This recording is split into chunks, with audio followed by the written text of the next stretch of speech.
পদ্মজা সহজভাবে জবাব দিয়েছিল। চুলার কাছে গিয়েছিলাম, চুলার লাকড়ির আগায় পা লাগছিল। কথাটা পদ্মজা সাজিয়ে রেখেছিল, সাথে অনেক যুক্তি, তাই মিথ্যে বলতে একটুও কাঁপেনি।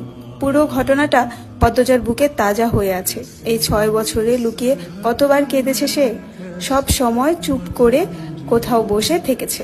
হেমলতা মেয়ের নিশ্চুপতা দেখে মাথা ঘামাননি, কারণ পদ্মজা ছোট থেকেই চুপচাপ ছিল। কিন্তু আজ হেমলতার খুব আফসোস হচ্ছে, নিজেকে অপরাধী মনে হচ্ছে। তিনি ভেবেছিলেন তার 3টা মেয়েই তার কাছে খোলা বইয়ের মতো, চাইলেই পড়া যায়, বিশেষ করে পদ্মজাকে। বাড়ির পিছনের নদীর বুক দিয়ে তরতর করে যাওয়া স্বচ্ছ টলতলে পানির মতো মনে হতো, যার জীবনে অস্বচ্ছ বলতে কিছুই নেই, সবই সাদামাটা, সহজ সরল। অথচ পদ্মজার জীবনের কত বড় দাগ জলজল করে জ্বলছে, কত বড় ঘটনা লুকিয়েছিল। মেয়েরা কথা লুকিয়ে রাখার সীমাহীন ক্ষমতা নিয়ে জন্মায়। কথাটি নিজের মেয়ের ক্ষেত্রে মাথায় আসেননি। পদ্মজা শান্ত হলে হেমলতা বলেন, পাটা দেখি।